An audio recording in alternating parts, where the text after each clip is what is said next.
I'm Felicia. And I'm Ian. And we are the Paranormal Lovers.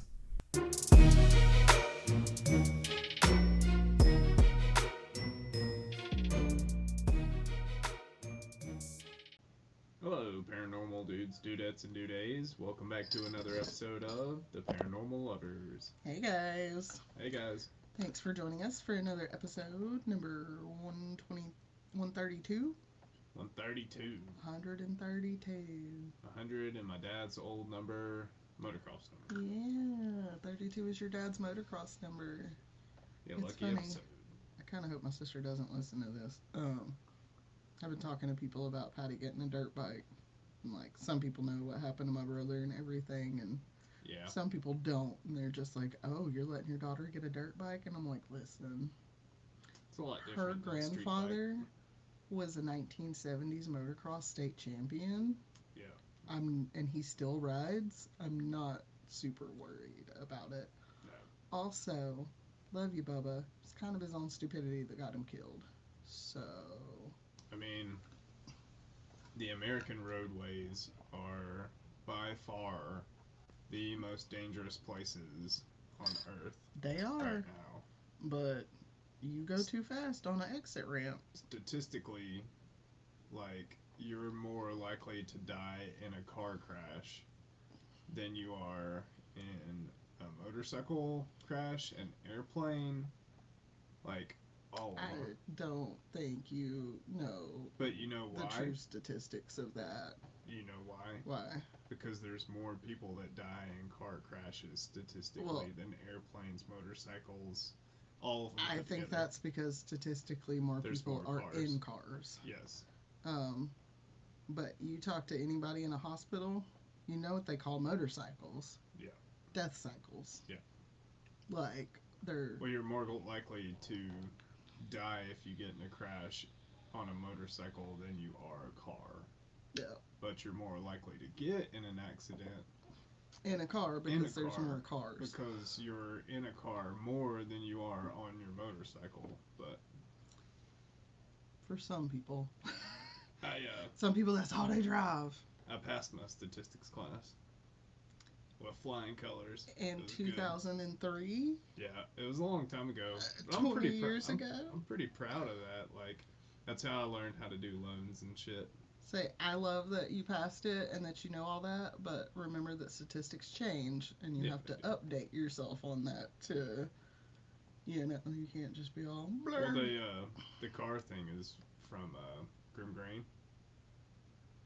Because, like, he compares smoking statistics to, like, car statistics. Okay, but did you do your own research? No. Okay. Quit acting like you know what you're talking about if you don't do your own research.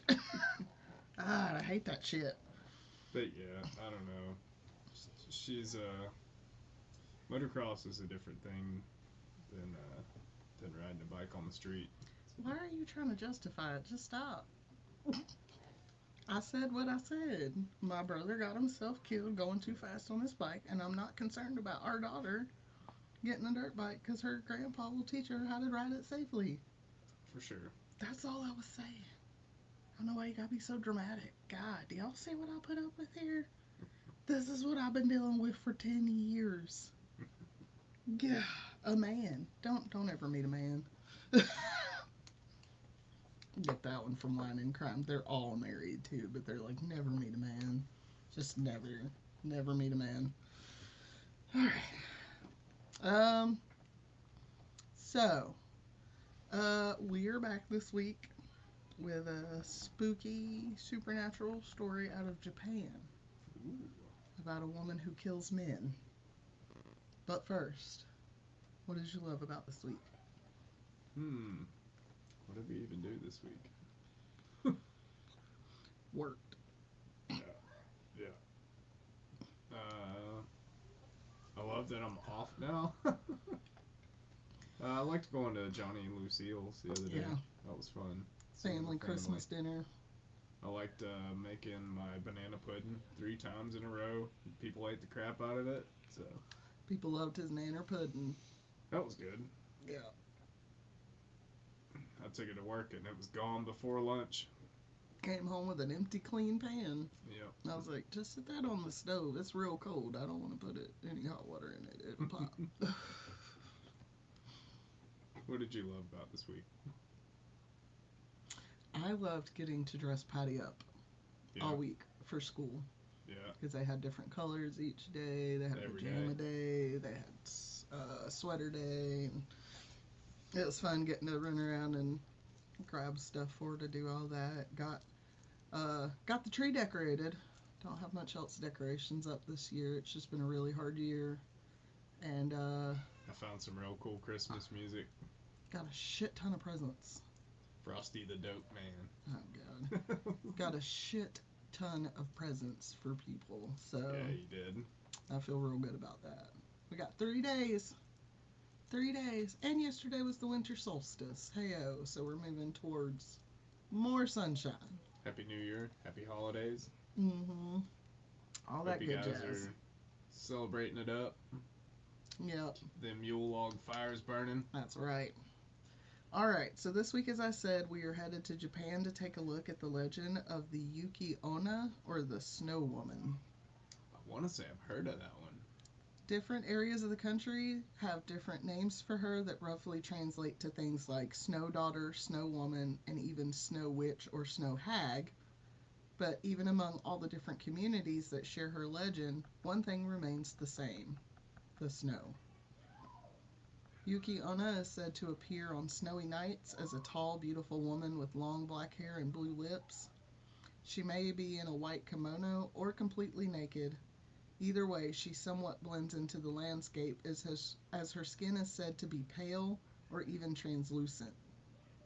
Her dark eyes are said to strike fear into the hearts of men, and she leaves no footprints as she moves, leaving the possibility that she has no feet, as is common in some Japanese ghost stories. It is also said that she can transform into a cloud of mist or snow if she should feel threatened. So mad that I cannot turn into a cloud of mist or snow and just go the fuck away. I don't want to be around people. Be snowing all the time at work. Yep. There are varying origin stories for this legend. Some have her being a snow spirit or a woman who became one after she fell over and died in the snow. In one writing of the legend, she is a princess of the moon world who left her boring life in the skies and came down to earth with the snow. But now she is stuck here and unable to return to the moon, so she can be seen on moonlit, snowy nights. In some areas, such as Ichigo, it is said she may have been born directly from the snow. This comes from a theory put forth by Yamakao Jinren, that is, if you have enough of a thing, something may be born from it. For example, if water is deep enough, fish will be born, and birds if the forest is thick enough.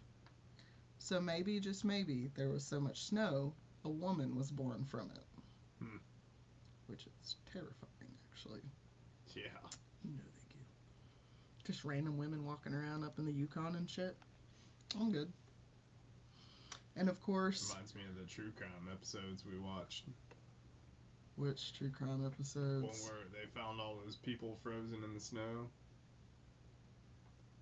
Oh, are you talking about True Detective? That's it.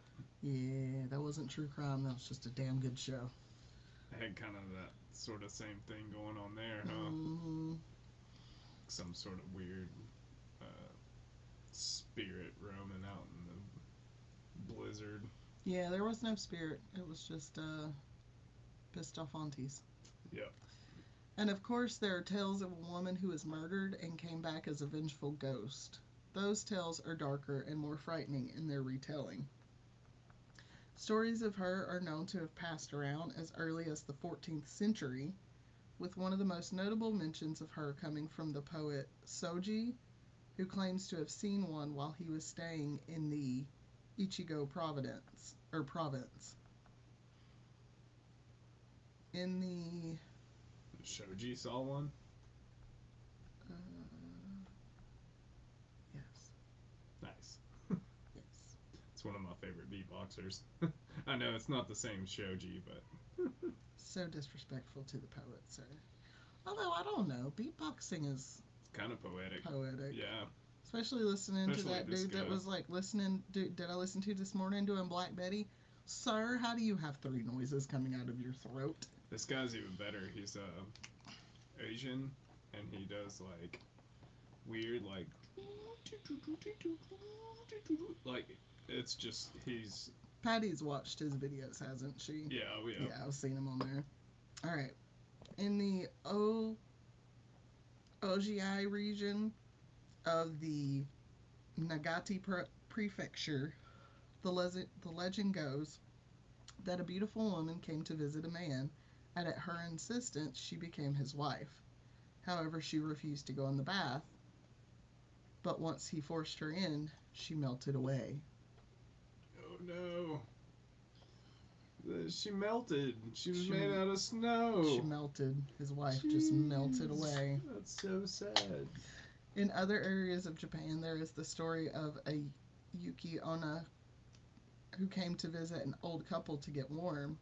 When she left to continue on her journey, the old man tried to stop her from leaving and grabbed her by the hand, and then noticed that she was ice cold. Right before his eyes, the woman turned into a whirl of snow which flew out of the house through the chimney. That's what I'm talking about. I want to just be like, poof. There is a similar figure known as the Kokachu. Kokachuho. Koka. Kokachuo.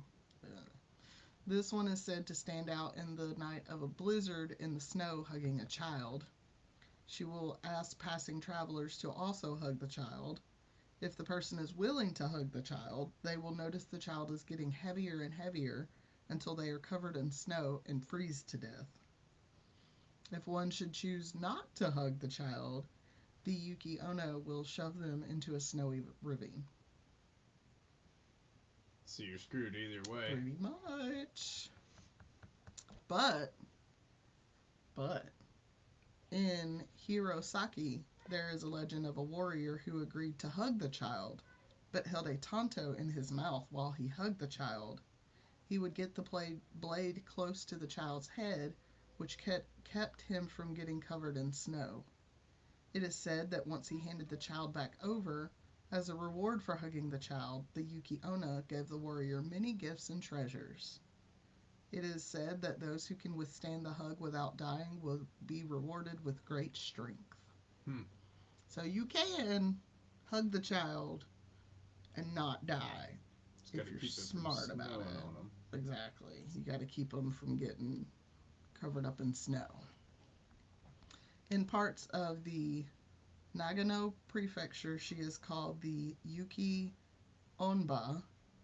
In Yoshida, she is called the Yuki Naba, and it is said people will keep their kids inside. This may be because in some areas, such as the Tono region of Iwate Prefecture, on the Little New Year, a Yuki Onna will take a group of children out into the snowy field to play. Oh boy. Pennywise, that you? Oh, that's what I should have said I loved about this week. Fucking Welcome to Derry. God damn. Yeah. Such a good show. It's a good show. In the Ito region of the Wakayama Prefecture, it is said that there is a one-legged child who jump walks on a night when the snow is falling, leaving heavy round footprints. This creature is called the Yuki Nebo, or the Snow Child, and is believed to serve a mountain god. I don't do creepy kids, man. There's just something creepy about creepy kids. No. Yep. In the village of Oshiaka in the Totori or Misasa Prefecture, the Yuki Onna is said to visit during the light snow and say, translated, quote, "Give me ice, give me hot water," end quote. It is said she says this as she waves around a white wand. She would then swell when cold water is thrown on her, and she disappears when hot water is splashed on her. Oh. frozen. It took me a second. I was like, it sounds so familiar. What is it? In the Yoshi. It's the frozen woman. Yeah. It's Elsa. But Elsa has blonde hair, so, you know, they had to, they had to whitewash the snow spirits. Damn you, Disney. Got it wrong. In the Yoshino district, in the area bordering the Kumano River, there are tales of the Oshiroi Basan, who is believed to be a Yuki Onna. This creature is said to carry a mirror that makes a clicking sound as she moves. Yeah. Nope. No, I'm good. I hear clicking in the woods. I'm like, nope. Yeah, I'm gone. A Wendigo, I'm out. In Aomori, the Yuki Onna will come into the village on the third day of Shogatsu and returns to the mountains on the first day of Rabbit. On the years that rabbit is late, there will be a noticeable difference in the harvest. See, I knew she lived in the mountains. Nope. Something about them mountain women. You hear knocks? Nope. Hello? See, folks, you can train your men. Especially black women who date white men, you can get them to learn to say no. They will listen. In the Iwate and Miyagi Prefecture, Bonsai. the Yuki Onna is said to steal people's vanity, but over in Niigata Prefecture, she is said to steal the livers of children and freeze people to death. That sounds familiar. Spearfinger, that you? And Nishim Onai. The liver must have something in it that's like tasty to ghosts or something. Yeah. So I've heard a lot of ghosts go for the liver. It's the gross stuff. It's what cycles all the gross stuff out your body. It's the toxins. They want the They want toxins. the toxicity, the versatility Of your liver, of your liver. Yeah, in the prefecture, looking at the face of a Yuki Onna and speaking to her will result in the person being eaten. In the Ibaraki prefecture, sorry guys, English is hard too, and the Iwaki province of Fukushima prefecture, they say that if you do not answer the call of the Yuki Onna, she will shove you into a valley. This is similar to the Fuki prefecture, where they have the Koshi Musuni, or the passing girl, who is said to shove people off of cliffs if they turn their back to her. These bitches will throw you down into the valley. That's crazy. She was getting you. Oh, she's getting with that tail. Flick, flick. Flick,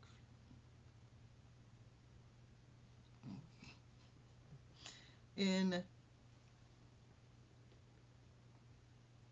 Ibigwa, in the Gifu prefecture, there is a monster called the Yuki Nobo that can shapeshift and will take the form of a Yuki Ono. This creature is said to appear at a mountain hut and ask for water. However, if the resident gives them water, they will be killed. So they should offer hot tea instead. We should have had Sarah on this episode. Yes, or at least talk to Sarah. She probably would have known something about the Yuki Onna. Maybe. I don't know. She grew up. Her peoples was missionaries, so. That it was a long, long time ago. Yeah, I don't know how much they were really into the culture so much as forcing other people into their culture. But, well, she is. She's really into the culture. Yeah. So. But it was like later on when she, yeah. To make the creature leave, they must chant, loosely translated, quote, a Kurujo in the front and a Boshi behind. By wearing these tight, nothing is possible, end quote. All right. Many stories of these creatures involve their interspecies marriages, such as Lafcadio Hearn's Yuki Ono, where a hunter meets a woman who spends the night with him. Eventually, she gives birth to a child. One day, the man is talking about how taboo it was to be with a Yuki Ono when the woman reveals her true self. She chooses not to kill the man due to their child together, but threatens to come back should the man harm the child before she leaves. Just like, you son of a bitch, I'm a fucking Yuki Ono. What the fuck are you talking about? I'd kill you, but we got a kid? Son of a bitch. It's just like, I don't want to raise this kid, so you better. I'll be back. Many of these stories come from prefectures that have mountains within their borders or close by.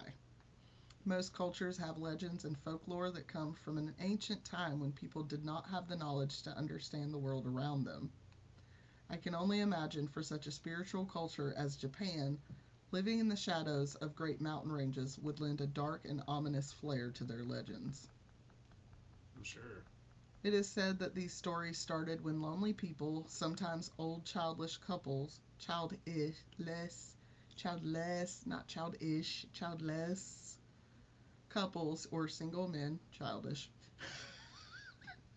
would dream that the knocking of the storm on the walls of their home was the child or lover they had always dreamed of coming to them. There is also a bit of fear tied to these stories, as some tales, especially told to children, told of a Yuki Onna knocking on the walls of the home.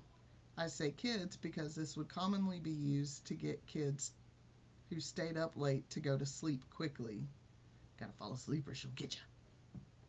Yuki Onna's gonna come eat your face. Pennywise at you. There are several other versions of this legend throughout Japan. The water beggars are the ones we already touched on. They wave their white wand and ask for water. The moon princess and the snow vampires, who are ones who eat a person's vitality, first freezing them to death, then sucking the life out of their mouth. Like a boo hag. It is said that in some areas the Yuki prefers the vitality of children, so they are warned against playing outside on snowy nights near the forest. The stalking. The talking snow woman is one that I talked about a couple of times. She is said to attempt to engage travelers in conversation, and depending on where the legend is told, you may die whether or not you answer her. Yeah. And that is the legend of the Yuki Ono for our winter season. Nice. Kicking off the winter season with a snowy woman that'll eat your face or throw you in a ravine. Yep. I love that they just keep like pushing people off the cliffs. You gonna Whee! turn your back on me, motherfucker? You go fly. Wee wee wee. Oh. Alright, Bill. Oh. Huh? Alright. She naked? No. Oh. So I'm looking at pictures, and one was from the movie before the prequel to The Ring. Okay. So I'm wondering if the Ring chick is a Yuki Onna. Or The Grudge? The Grudge. That's the one. Oh, yeah. I think The Grudge is kind of an amalgamation of Japanese lore, but I could be wrong on that. Because I've seen the Japanese one, and that's what this picture looks like. It's from the Japanese version of The Grudge. I don't know though, man. The Japanese have a lot freaky, man. of legends of pissed off women spirits. Spirits, yeah. A lot. Mm-hmm. So maybe treat your women better. So. Oh, they're very spiritual people. I know, but like, why they got so many angry women? Because men treat them like shit in life. Yeah. And they carry that anger on into death. Nope, this one's showing a blonde lady. But you got it wrong. That's the American version. All right. So what do you think about her, Bill? I would be terrified if I seen her in real life. Yeah. Like, oh shit. Hell, even if it wasn't a Yuki Onna, you see a naked woman walking up to you in the snow in the woods, Yeah. run. Run. Might not be a Yuki Onna, might be Spearfinger. You Be the never deer know. lady. You never know. Just You run. never know. Just run. All right, guys. Well, we hope you enjoyed this episode, and we will see you guys next week. Have a Merry Christmas.